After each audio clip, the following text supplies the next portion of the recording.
My name is Khan and I am not a terrorist. আপনারা দেখেছিলেন সেই বিখ্যাত সিনেমা। তো বর্তমানে ভারতবর্ষের যা গতি প্রকৃতি, হয়তো এরকমই আরেকটি সিনেমা আমরা পেতে চলেছি। বন্ধুরা, আপনারা হয়তো জানেন যে বর্তমানে সোশ্যাল মিডিয়ায় সব থেকে বেশি চর্চার বিষয় হয়ে দাঁড়িয়েছে বিহারের একজন সুবিখ্যাত শিক্ষক খান স্যার। তো অনেকে জিজ্ঞাসা করছে যে খান স্যারের দোষ কোথায়। হ্যাঁ, দোষ রয়েছে, দোষ এতটুকু রয়েছে, কিন্তু আলোচনা হচ্ছে এত বড়। আলোচনা হবে না বা কেন? কারণ খান স্যার নামটা যে একটি ব্র্যান্ড। কারণ খান স্যার যখন যে রাস্তা দিয়ে চলে, সেই রাস্তায় ভিড় এমনিতেই চলে আসে। আর কেনই বা মানুষ খান স্যারকে এতটা টার্গেট করবে না? অবশ্যই কিছু মানুষ খান স্যারের আজকে দোষ গুণ খুঁজে বের করছে। কি দোষ করেছে অনেকে জিজ্ঞাসা করছে। হ্যাঁ, দোষ করেছে খান স্যার। আমাদের দেশে যখন লাখ লাখ কোটি টাকা দেশ থেকে চুরি করে নিয়ে অপরাধীরা বিদেশে গিয়ে ঘর বাড়ি বানাচ্ছে, আমরা ধরতে পারছি না। আমাদের দেশের যখন ধর্ষকদের আমরা বারবার পেরোল দিচ্ছি, এমন একটা বার্তা পৌঁছচ্ছে, মনে হচ্ছে শ্বশুর বাড়ি যাচ্ছে আর ফিরছে। ঠিক একই রকম ভাবে আমাদের দেশের একাধিক চোর ডাকাত বদমাশ গুন্ডা দুর্নীতিবাজ ঘুষখোর খুনি, তাদেরকে আমরা ধরতে পারছি না। তো এবার কি হবে? এবার এই যে চুরি ডাকাতি, এই যে ধর্ষণ, এই সমস্ত বিষয় নিয়ে যারা আওয়াজ তোলে, সেই শিক্ষিত মানুষজনকেই আমরা জেলে ভরানোর চেষ্টা করছি। কারণ আমরা যেহেতু তাদেরকে ধরতে পারছি না, তো পরিবেশটাকে শান্ত রাখতে হবে, আমাদের দেশকে রক্ষা করতে হবে। তাই যারা আওয়াজ তুলছে, যারা শিক্ষিত, যারা প্রতিটি বিষয় সম্পর্কে সঠিক জ্ঞানটা মানুষের কাছে পৌঁছে দিচ্ছে, তাদের মুখ বন্ধ করতে হবে। বন্ধুরা, ঘটনাক্রম কি আপনারা জানতে চাচ্ছেন? বা বিভিন্ন মাধ্যম থেকে কিছু টুকরো, কিছু অসম্পূর্ণ জিনিস জানতে পেরেছেন? আজকে আমি আপনাদের সঙ্গে আলোচনা করব এই যে বর্তমানে যে খান স্যারের যে কন্ট্রোভার্সি, এই কন্ট্রোভার্সির সূত্রপাত কোথা থেকে, আর এই বিষয়টা আবার কতটা গুরুত্বপূর্ণ। বিষয়টা সৃষ্টি হয়েছিল দুটো কোচিং সেন্টারের মধ্যে। একটা বিহারের পাটনায় অবস্থিত খান স্যারের কোচিং সেন্টার, এবং সেই খান স্যারের কোচিং সেন্টারের একদম সন্নিকটে অবস্থিত রোশন যাদব জ্ঞানবিন্দু কোচিং সেন্টার। এই দুটো কোচিং সেন্টারের মধ্যে যে বনিবনা দীর্ঘদিন থেকে একটা খারাপ পর্যায়ে ছিল। কেউ বলা চলে যে কারো মুখ দেখতে চায় না। একজন ইউটিউবার গিয়ে খান স্যারের ক্লাসরুম দেখালে রোশন যাদব সেই ইউটিউবারকে আর অ্যালাউ করে না। আবার কোনো ইউটিউবার রোশন যাদবের ক্লাসরুম দেখালে সেই ইউটিউবারকে খান স্যার অ্যালাউ করে না। দুজনের ওই বলা চলে না শিক্ষার্থী, কম কারণেই দুজনেই প্রায় সমান সমান।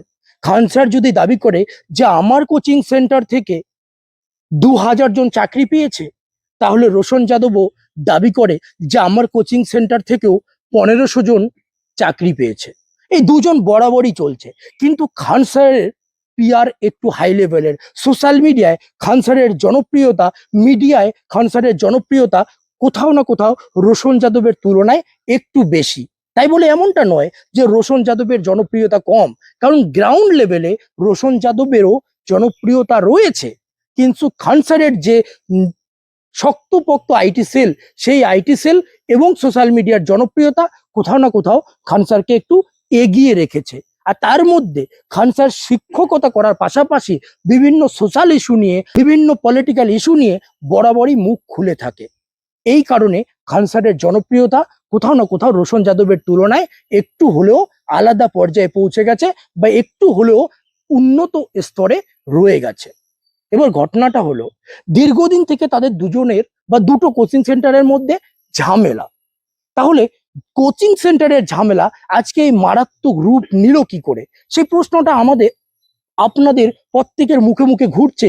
আমাদের মাথায় এই মুহূর্তে সব থেকে বড় দুশ্চিন্তার কারণ যে সামান্য দুটো কোচিং সেন্টারের ব্যক্তিগত ঝামেলা আজকে ন্যাশনাল ইস্যু হলো কি করে?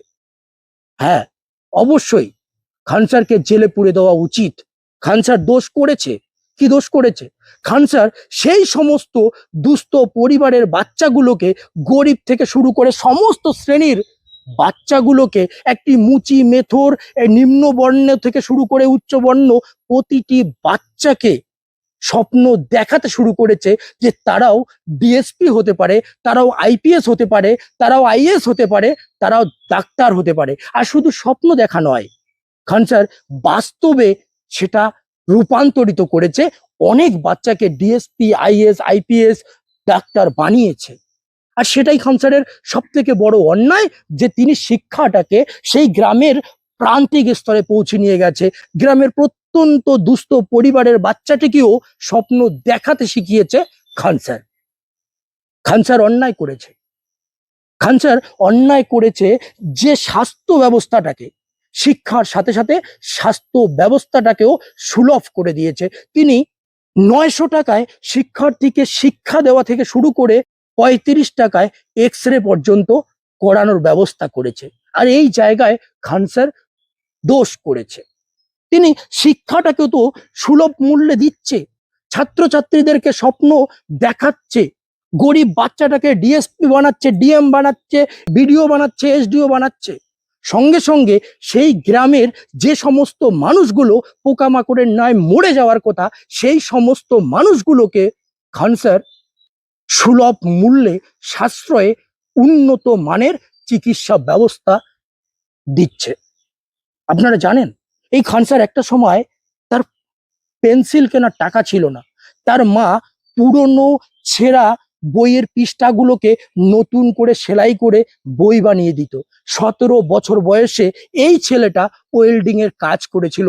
আর সেই ওয়েল্ডিং এর কাজ করার সাথে সাথে সে একটা বাচ্চাকে পড়িয়েছিল, যে বাচ্চাটার নলেজ বা যে বাচ্চাটার ধারণ ক্ষমতা বলা চলে বিলো এভারেজ, যে বাচ্চাটা তার ক্লাসরুমের সব থেকে পিছনের সারিতে থাকতো র্যাঙ্কিং এ।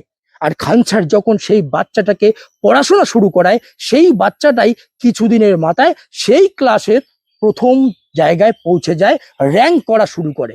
তারপর থেকেই শুরু হয় সেই 17 বছরের একটা গরিব দুস্থ শ্রেণীর একটা প্রত্যন্ত গ্রামের একটা গরিব ছেলের আজকের এই খান স্যার হয়ে ওঠা। কি করেনি খান স্যার?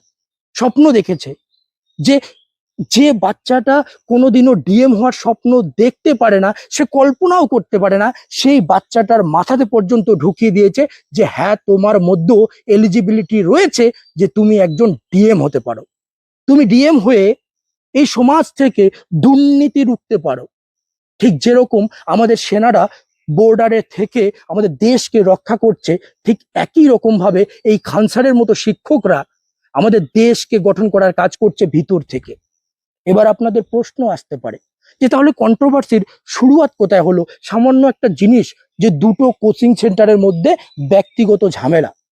বন্ধুরা, ঘটনা হলো এই যে ব্যক্তিগত ঝামেলা থেকে একদিন হঠাৎ করে এই জ্ঞানবিন্দু কোচিং সেন্টারের রোশন যাদবের সিকিউরিটি গার্ড খান স্যারের সিকিউরিটি গার্ডের উপর হামলা করে। সেই জায়গায় খান স্যারের সিকিউরিটি গার্ডের মাথা পর্যন্ত ফেটে যায়।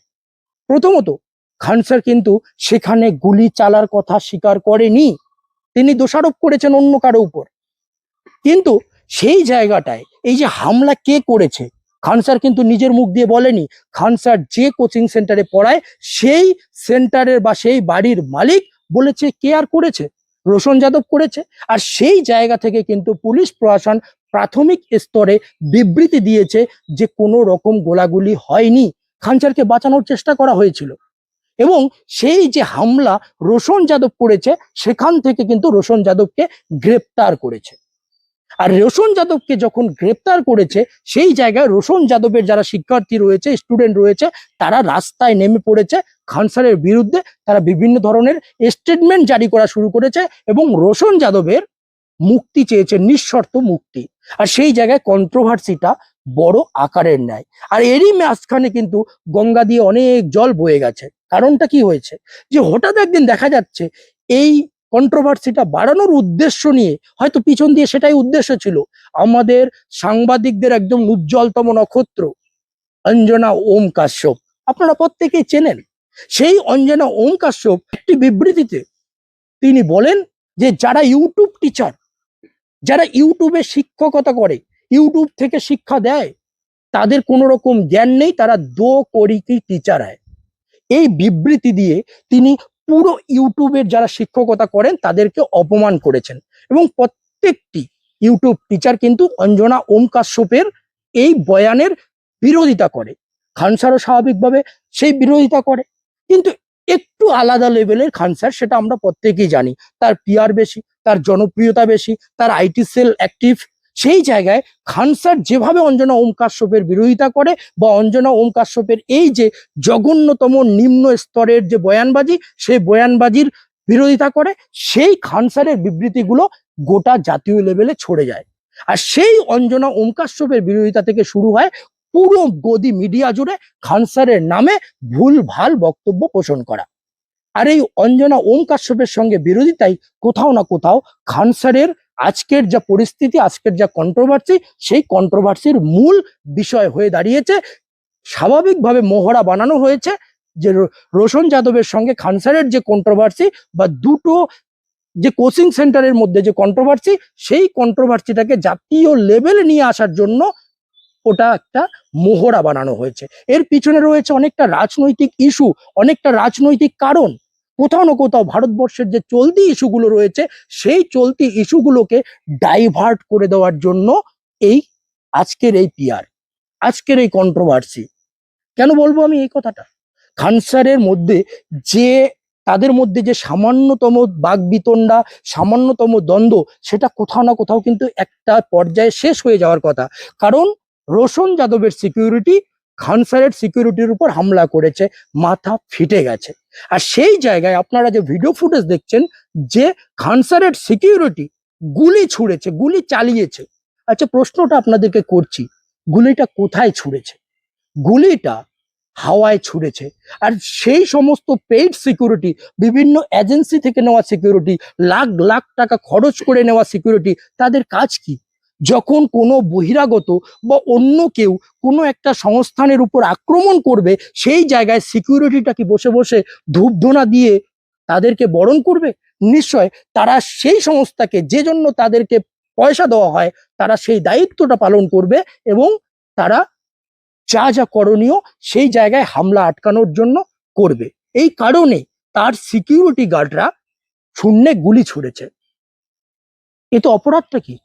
তাদের যেটা দায়িত্ব, তাদের যেটা রেসপন্সিবিলিটি, তাদের যেটা কর্তব্য, তাদেরকে যে জন্য পয়সা দেওয়া হয়, তারা সেটাই করেছে। পুলিশ কিন্তু খান স্যারের সেই দুজন সিকিউরিটিকে গ্রেপ্তার করেছে। তাহলে এখানে খান স্যারকে কেন জড়ানো হচ্ছে? এর পিছনে কারণ রয়েছে। এই কন্ট্রোভার্সিটাকে ওই চুইংগামের মতো টেনে এত বড় করা হচ্ছে কেন? কারণ ভারতবর্ষে এই মুহূর্তে আমি আপনাদেরকে বলে দিলাম যে ঘটনাটা কি দাঁড়িয়েছে।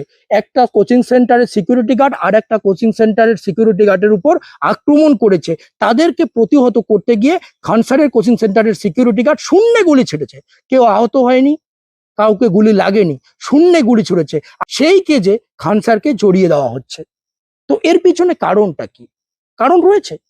আমি আপনাদেরকে বলে দিচ্ছি, আপনারা যারা হয়তো সোশ্যাল মিডিয়ায় বিভিন্ন জায়গায় ছড়াচ্ছেন যে খান স্যার গ্রেপ্তার হতে পারে, খান স্যারের কোচিং সেন্টার সিল হতে পারে। হ্যাঁ, একটা মামলা এসেছে যে খান স্যারের এই মুহূর্তে বিপদ, যে যখন ওই বলা চলে না যে খান স্যারের জনপ্রিয়তা একটা পর্যায়ে পৌঁছে গেছে, যে বড় বড় মন্ত্রীগুলো কোনো জায়গায় উপস্থিত হলে যতগুলো মানুষ ভিড় করে না, বা তাদের মনে, মানে সাধারণ মানুষের মনে সেই মন্ত্রীগুলো যতটা জায়গা দখল করতে পারেনি, খান স্যার ভারতবর্ষের প্রতিটা প্রান্তে, প্রান্তিক স্তরের মানুষের কাছে, ছাত্রছাত্রীদের মনের মধ্যে, হৃদয়ের মাঝে সেই ঘরটা করে রেখেছে, সেই জায়গাটা দখল করে রয়েছে। তা কোথাও না কোথাও একটা ঈর্ষা, এই যে কন্ট্রোভার্সির শুরুয়াত, এই কন্ট্রোভার্সির মধ্যে কোথাও না কোথাও কোনো প্রশাসনিক মহল বা কেউ চাচ্ছে যে এই মুহূর্তে চলুন একটু খান স্যারকে তার অকাতটা দেখিয়ে দেওয়া হোক। আর তারও আরো কারণ রয়েছে, শুধু একটা কারণ নয়। এই মুহূর্তে ভারতবর্ষের সব থেকে বড় ইস্যু কি?